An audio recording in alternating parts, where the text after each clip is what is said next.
साथियों, इन चार लोगों पर कभी भी साथियों भूलकर भी विश्वास नहीं करना चाहिए, नहीं तो साथियों आप बर्बाद हो जाओगे। जी हाँ साथियों, आपने सही सुना। आज की कहानी में हम यही जानेंगे आखिर वह चार लोग कौन से होते हैं जिन पर साथियों हमें विश्वास नहीं करना चाहिए। यदि आप विश्वास करते हो तो साथियों उसका परिणाम आपको गलत ही भुगतना पड़ेगा। क्योंकि साथियों हम आपके लिए बता दें कि यह कलयुग का समय चल रहा है।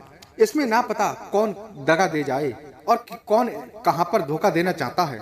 तो साथियों आज की कहानी हमारी इसी विषय पर होने वाली है कि आखिर वह कौन से लोग होते हैं जिनसे हमेशा बचकर ही रहना चाहिए, नहीं तो बहुत ही बुरे फंस सकते हैं। जी हाँ साथियों, आइए विस्तार पूर्वक समझते हैं। इससे पहले यदि हमारे इस चैनल पर पहली बार आए हो तो हमारे इस चैनल को सब्सक्राइब जरूर कर लेना और साथ ही साथ एक प्यारा सा कमेंट जरूर कर देना।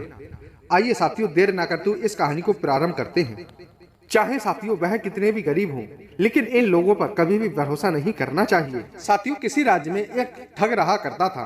वह साथियों ठग जो था वह ठगयाई भी करता था और साथ ही साथ वह साथियों चोरी भी कर लिया करता था। तभी साथियों उसने सोचा कि छोटी मोटी चोरी करने से और छोटी मोटी ठगियाई करने से भला कौन सा मेरा भला होने वाला है। आखिर पाप तो पाप होता है, या फिर एक हाथी को मार दो या फिर एक चींटी को मार दो।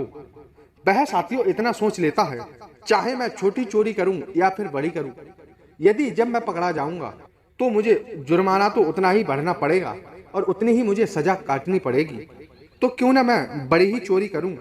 अब तो साथियों वह ठग जो था वह इतना सोचने के बाद में उसी गांव में एक सेठ रहा करता था।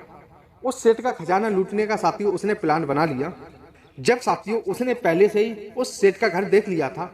जैसे ही साथियों रात्रि हो जाती है, रात्रि होने के बाद में साथियों वह ठग जो था वह उस सेठ के घर में घुस जाता है। साथियों तभी साथियों वहां पर उसने उस सेठ के घर में घुस करके देखा कि जहां पर सेठ का खजाना है वहां पर तो कई एक सैनिक तैनात खड़े हुए हैं।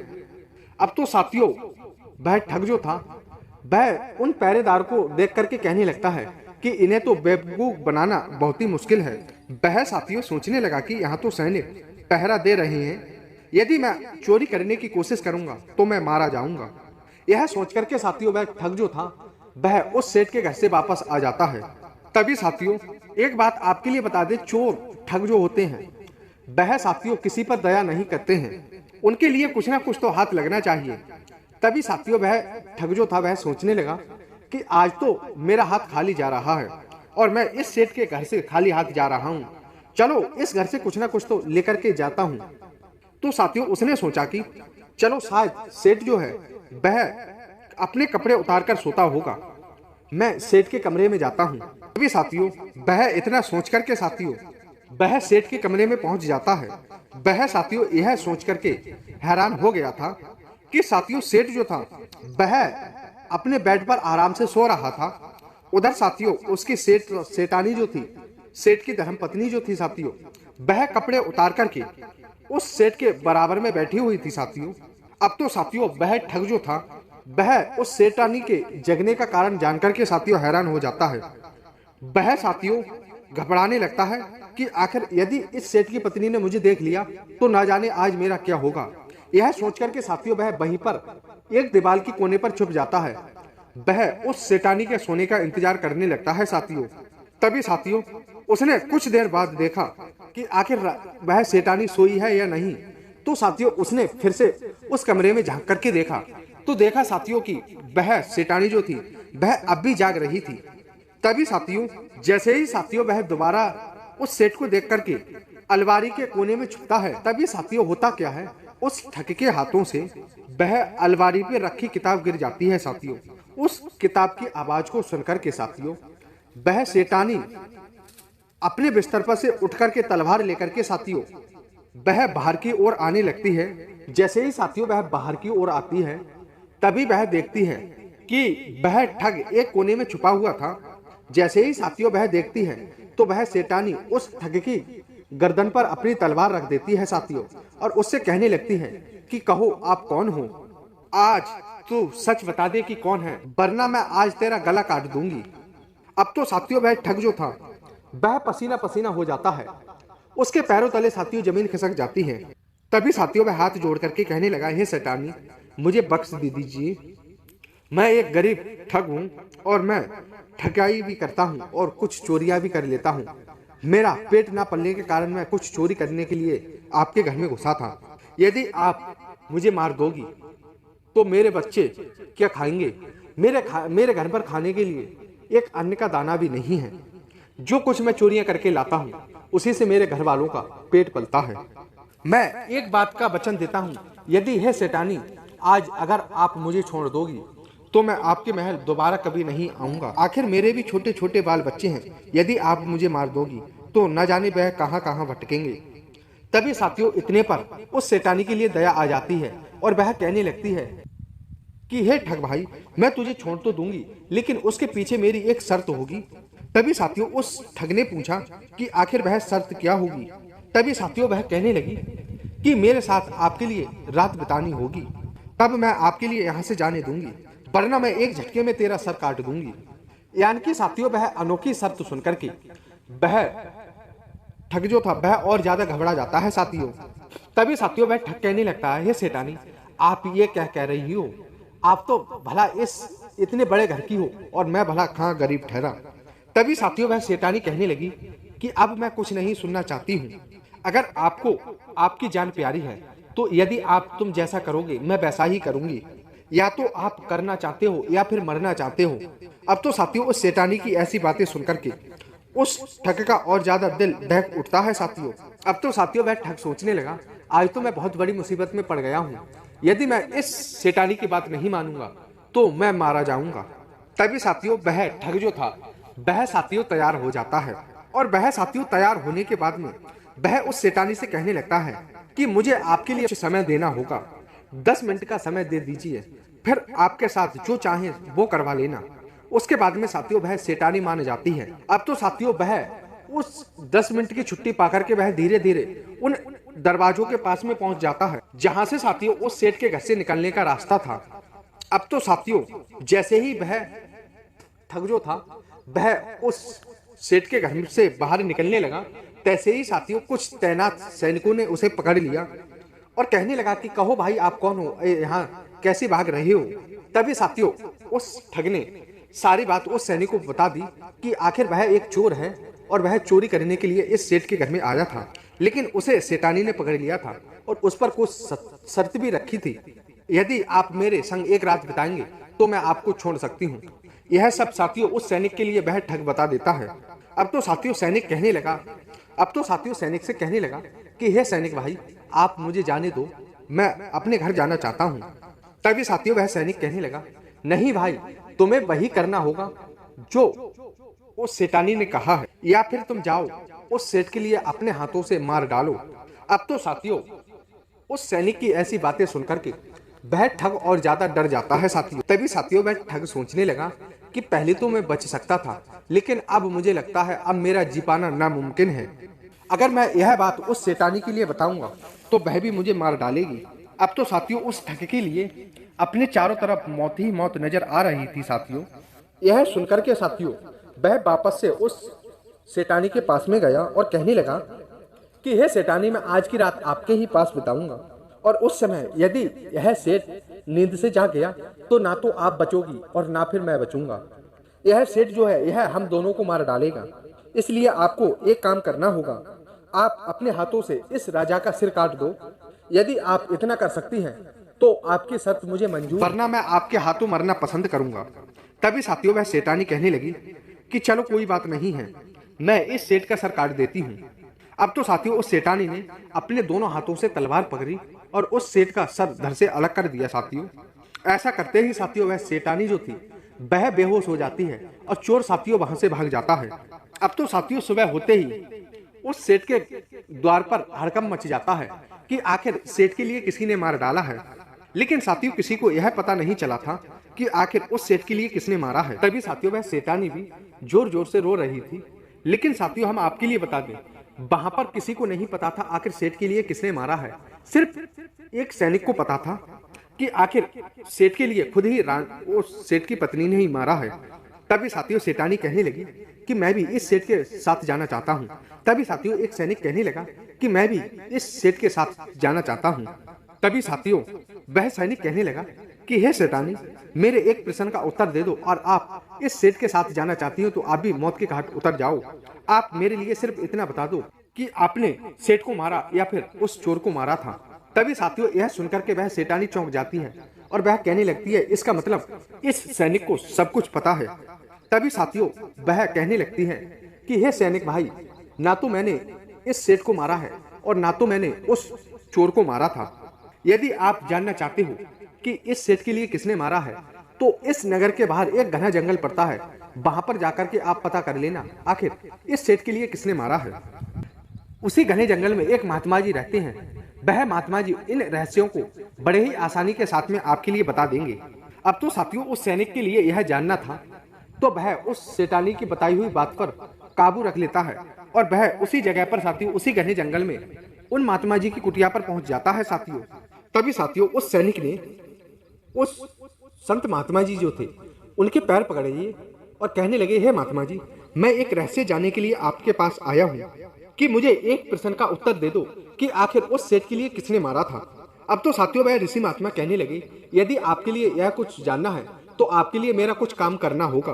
तभी साथियों वह ऋषि महात्मा कहने लगे कि तुम्हारी शर्त यह होगी कि मेरे इस झोपड़ी के बाहर एक हिरन बंधा हुआ है, उस हिरन का यदि आप सिर काट देते हो तो उसका सिर जैसे ही उसके धड़ से अलग होगा तो वह जमीन पर गिर जाएगा और जैसे ही जमीन पर उस हिरन का सिर गिरेगा तो वैसे ही वह ऊपर हवा में उड़ने लगेगा।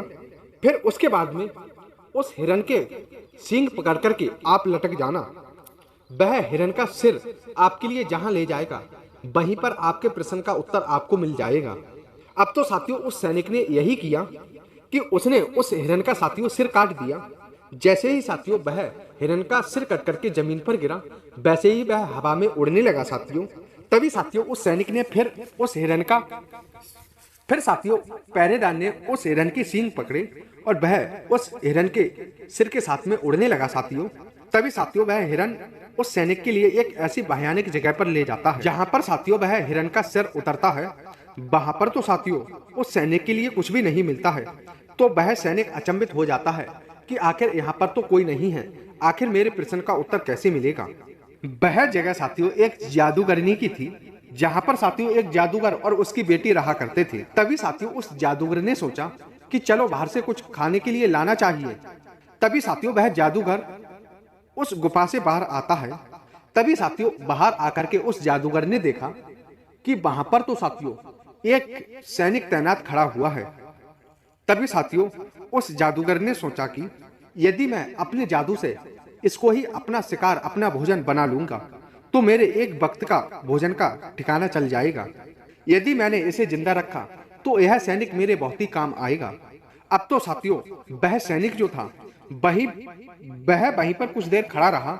उधर साथियों वह जादूगर उस सैनिक के पास में आता है और मन ही मन सोचने लगता है शायद इसे मैं ले जाऊंगा तो यह मेरे कुछ काम आएगा। तभी साथियों वह जादूगर जो था वह मन ही मन सोचने लगता है कि यह मनुष्य जो है यह हमारे काम आएगा। और वह साथियों यही सोच करके वह जादूगर उस सैनिक के लिए अपनी गुफा में ले जाता है और अपनी राजकुमारी की कन्या छोड़ करके वह भोजन की तलाश में निकल जाता है साथियों। इधर साथियों उसकी जादूगरनी बेटी जो थी वह उस पर साथियों मोहित हो चुकी थी। वह अपनी जादुओं शक्ति से एक सुंदर रूप बना लेती है और उसे अपनी ओर आकर्षित कर लेती है साथियों। उसके साथ में कुछ रंग ललियां मना लेती है साथियों वह।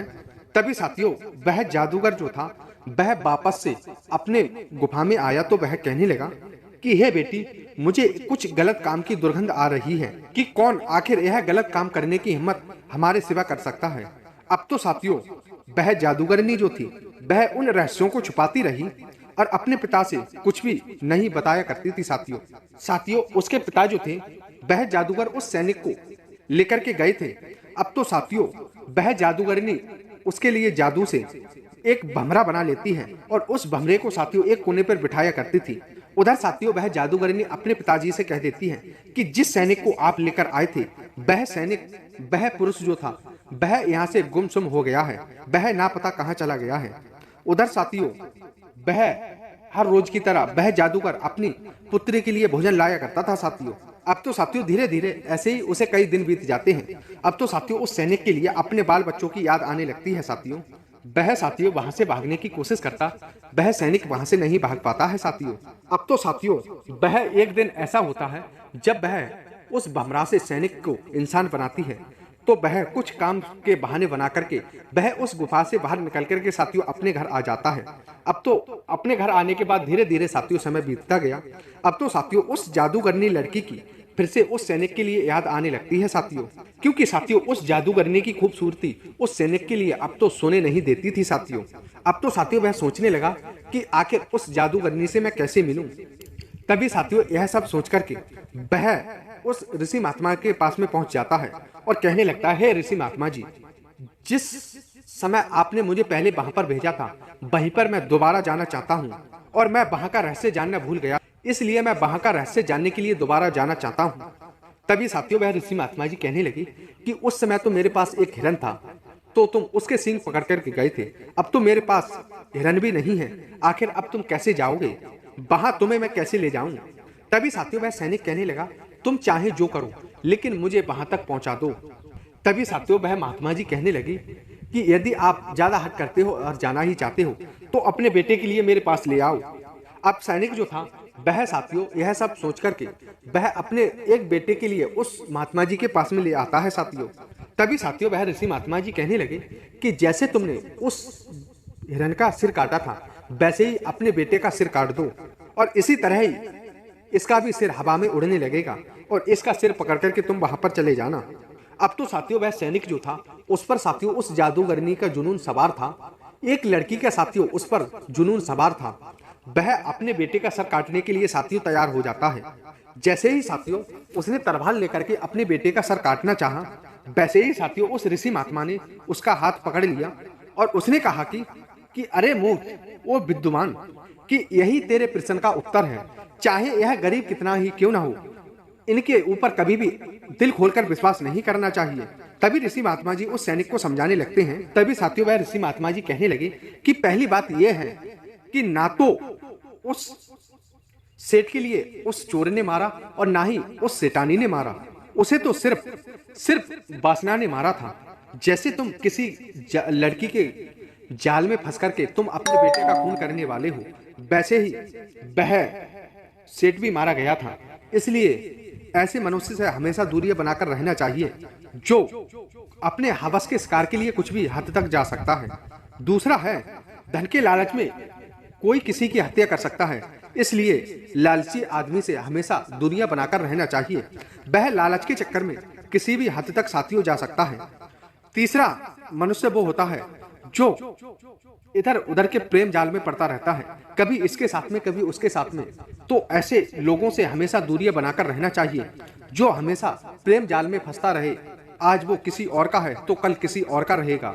और साथियों चौथा है सबसे महत्वपूर्ण, कि जो साथियों हमेशा दगा करता हो, जो साथियों हमेशा धोखा देता हो, वह आपके लिए न जाने कौन सी मुसीबत में छोड़कर चला जाए, क्योंकि साथियों वह हमेशा धोखेबाज है तो धोखा ही देगा। इसलिए साथियों ऐसे लोगों से हमेशा मनुष्य के लिए दूरियां बनाकर रहना चाहिए। तो साथियों आज की टाइटल के माध्यम से हमने वीडियो आपको बता दी है। आप ये उम्मीद करते हैं समझ गए होंगे कि आखिर वह 4 लोग कौन से होते हैं जिन्हें मनुष्य से हमेशा दूरी बनाकर रहनी चाहिए। तो उम्मीद करते हैं आपको साथियों वीडियो पसंद आई होगी। यदि साथियों वीडियो पसंद आई हो तो वीडियो को लाइक शेयर करके एक प्यारा सा कमेंट जरूर कर देना। धन्यवाद साथियों।